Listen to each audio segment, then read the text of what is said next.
Hi everyone, আমি ঋতুপ্রিয়া। আমার চ্যানেলের নতুন একটি ভ্লগে আপনাদের জানাই অনেক অনেক ওয়েলকাম। অরল্যান্ডো ফ্লোরিডাতে আজকে আমাদের দ্বিতীয় দিন এবং সকাল এখন বাজে ওই 8:30 মতো। আমরা যাচ্ছি নিচে ব্রেকফাস্টের জন্য। কাল আমি আপনাদের সাথে শেয়ার করেছিলাম আমাদের ফ্লোরিডাতে আসার জার্নিটা, যেটা আমার জন্য খুব একটা ভালো ছিল না। কালকে টায়ার্ডনেসটা এখনও রয়েছে, তো সেই কারণে আজকে আমাদের সকালে উঠতে উঠতে বেশ দেরি হয়েছে। এখানে ব্রেকফাস্টের জন্য চলে এসেছি। ব্রেকফাস্টটা আমাদের হোটেল থেকে কমপ্লিমেন্টারি ছিল। ডিম সেদ্ধ, পাউরুটি, জেলি, বাটার, কফি, এখানে কিছু সিরিয়ালস রয়েছে। আর এদিকে রয়েছে বিভিন্ন ধরনের ওয়াফেলস বানানোর মেশিন। তো অভিজিৎ বলল আজকে ব্রেকফাস্টেও একটু ওয়াফেলস নেবে।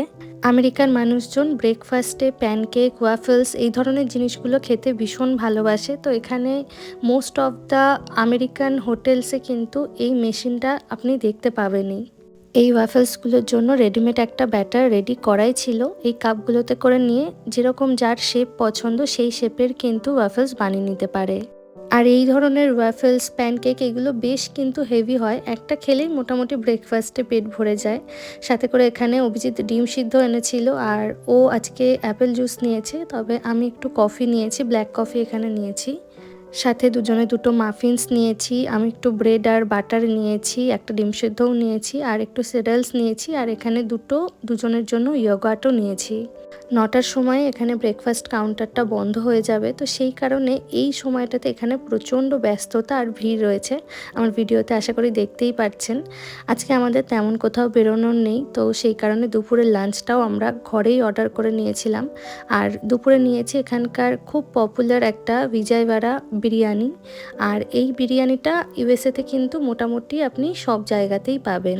এই বিরিয়ানিটা খেতে কিন্তু বেশ ভালো ছিল। সাথে আমাদের একটা ফান্টাও ছিল। এটা কালকে ওয়ালমার্ট গেছিলাম যখন, জলের সাথে এই একটা ফান্টার বোতলও আমি নিয়ে এসেছি। আর আজকে লাঞ্চের জন্য আমরা একটা বিরিয়ানি আর একটা ফ্রাইড রাইস অর্ডার করেছিলাম। সাথে একটা গ্রেভি আইটেমসও ছিল চিকেনের, যেটার ভিডিওটা আমি নিতে ভুলে গেছি। অভিজিতের যেহেতু কালকে সেমিনার আছে, আজকে সারাদিনটা ওর খুব ব্যস্ততাতে কেটেছে, আর আমি তো টুকটাক ভিডিও এডিট করছিলাম। এখন আমাদের রুমটা ক্লিনিংয়ের জন্য এসছে, তো সেই কারণে আমরা বাইরে ওয়েট করছি। আজকে আমরা একটু বিকেল বিকেল বেরোবো ঠিক করেছি। একেবারে বেরিয়ে পাশের আইকন পার্কটা ঘুরে একেবারে আমরা ডিনারটা করেই ফিরবো। তো সেই সবটাই আপনাদের সাথে শেয়ার করব। সারাদিনে সেরকম কিছু ইন্টারেস্টিং নেওয়ার ছিল না ভিডিওতে, তাই আমি আর কিছু দেখাতে পারিনি। তো আমরা এখন বেরোচ্ছি ডিনারের জন্য। আজকে লাঞ্চটা আমরা ঘরেই অর্ডার করেছিলাম। এখানে উবার ইটস, ডোরড্যাশ এইসব অ্যাভেলেবেল আছে ওখান থেকে। আর ডিনারটা আজকে আমরা বাইরে গিয়ে করব। পাশেই আইকন পার্ক আছে, আর ওখানে প্রচুর এরকম ছোট ছোট শপ আছে, ফুড ট্রাকস রয়েছে।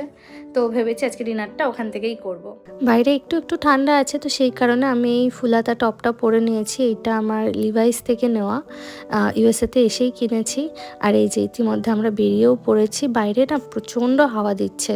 অভিজিৎ প্রথমে তো টুপি নিয়ে আসেনি, তারপর বাইরের এত হাওয়া দেখেও আবার রুমে গেছে টুপি আনার জন্য। আর এই দেখুন, আপনাদের বলেছিলাম যে আমাদের হোটেল থেকে বেরোলেই আইকন পার্কটা দেখা যায়। পাশেই অরল্যান্ডো আইটাও একবার ছোট্ট করে আপনাদের একটু দেখিয়ে নিলাম।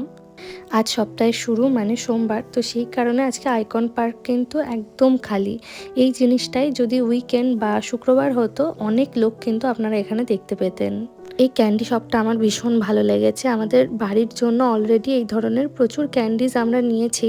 আগে থেকে যদি নেওয়া না হতো তাহলে হয়তো এই শপ থেকেই আমি কিছু নিয়ে যেতাম। তবে এখন আর লাগে যে একটু ফোটাও জায়গা নেই যে এখান থেকে কিছু কেনাকাটা করব। তবে নতুন একটা জায়গায় যখন এসছি, বাড়িতে যাওয়ার আগে কিছু না কিছু তো নিয়েই যাব। মোস্ট প্রবাবলি ম্যাগনেটটাই নিয়ে যাব। এইখানে এই রাইডটা দেখুন কি ভালো লাগছে। এটা কিন্তু বাচ্চা থেকে বুড়ো সকলে চড়তে পারে। আমরা যখন জার্মানিতে থাকতাম, আকেনের ক্রিসমাস মার্কেটেও আমি দেখতাম এই ধরনের প্রচুর রাইডস থাকতো। তবে আমার এই ধরনের রাইডগুলোতে উঠতে একটু ভয়ই লাগে। আজ আমরা ডিনারটা কোথায় কি করব কিচ্ছু আমাদের প্ল্যান ছিল না, সবটাই রাস্তায় বেরিয়ে ডিসাইড করেছি। তো টুকটাক দেখছিলাম এদিক ওদিক যে কোনো ভালো রেস্টুরেন্ট যদি চোখের সামনে দেখতে পাই হয়তো ঢুকে যেতাম। আজকে ব্রেকফাস্টটাও আমাদের বেশ তাড়াতাড়ি হয়েছে, আর লাঞ্চটাও আমরা 1-1:30 নাগাদই করে ফেলেছিলাম। তো সন্ধে হতে না হতেই দুজনের খুব খিদে পেয়ে গেছিলো। ঘরে তো তেমন কিছু ছিল না, তাই সন্ধেতেই আমরা বেরিয়ে পড়েছি ডিনারের জন্য। এই আইকন পার্কের মধ্যেই না একটা সোভেনিয়ার্সের শপ ছিল, তো রেস্টুরেন্টে যাওয়ার পথে এই দোকানটাতে ঢুকলাম। বেশ সুন্দর সুন্দর জিনিস ছিল। আমি টুকটাক কিছু দেখছিলাম বাড়ির জন্য, কারণ খুব বেশি বড় জিনিস তো নিয়ে যেতে পারবো না। আর এই যে গ্লোবগুলো, আমার এগুলো বেশ ভালো লাগে, তবে এগুলো না আর ব্যাগে মানে লাগেজে ঢোকানোর মতো জায়গা নেই। তো ইচ্ছা আছে ম্যাগনেটই নিয়ে যাওয়ার, আর বন্ধু বান্ধবদের জন্য কিছু ম্যাগনেটস নেওয়ার রয়েছে। তবে আজকে এখানে দেখে যাচ্ছি, কারণ দুদিন পরেই আমরা ইউনিভার্সাল স্টুডিওজে যাব। ওখানেও ম্যাগনেটের কালেকশনগুলো দেখব, তারপরে একেবারে একটা কি দুটো কিনবো। এখানে ভীষণ সুন্দর সুন্দর এই শোপিসগুলো রাখা রয়েছে, দেখে তো প্রচণ্ড নিতে ইচ্ছা করছিল, কিন্তু ওই একটাই প্রবলেম লাগেজে একটা ফোটাও জায়গা নেই যে নতুন করে কোনো জিনিস অ্যাড করব। ইভেন যা জিনিস ঢোকানো রয়েছে সেখান থেকে হয়তো আরও অনেক জিনিস আমাদেরকে বাদ দিতে হবে। এই শপটা আমার ভীষণ পছন্দ হয়েছে, আমাদের হোটেলের একদম সামনেই। আর এই যে মিকি মাউসের ব্যাগগুলো, এগুলো দেখুন ভীষণ কিন্তু কিউট লাগছে।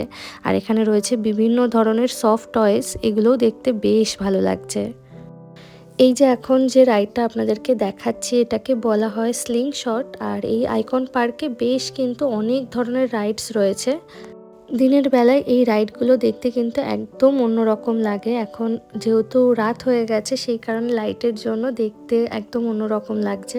কোনোদিন যদি দিনের বেলা এই দিকটাতে আসি, সেই জন্য কিন্তু ভিডিওতে আপনাদেরকে দেখাবো।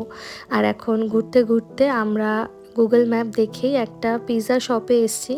এটা শুনেছি এই অরল্যান্ডোর ডাউনটাউনের খুব পপুলার একটা পিৎজা শপ। আর আমরা এখানে এসেই আমাদের দুজনের এত খিদে পেয়ে গেছে, আমরা মেনুতে আর খুব বেশি টাইম স্পেন্ড করিনি। এখানকার সবথেকে যেটা পপুলার সেই পিৎজাটাই অর্ডার করে নিয়েছিলাম। পিৎজাটা খেতে সত্যিই ভীষণ ভালো ছিল, আর সাইজে যেহেতু অনেকটাই বড় আর হেভি ছিল, ক্রাস্টটা অনেকটা মোটা ছিল। লাস্টে 2 পিস আর আমরা দুজনে খেতে পারিনি, ওটাকে প্যাক করে আবার হোটেলে নিয়ে এসেছি। আর এই যে দেখুন, পিৎজা খেয়েই কিন্তু হেঁটেই আমরা হোটেল অবধি চলে এসেছি। একদম কাছেই পিৎজার দোকানটা ছিল। আজকে সারাদিনের ছোট্ট একটা ব্লগ আপনাদের সাথে শেয়ার করলাম। আশা করি ভিডিওটা ভালো লেগেছে। খুব তাড়াতাড়ি দেখা হবে আবার নতুন ভিডিওতে। সবাই খুব ভালো থাকবে।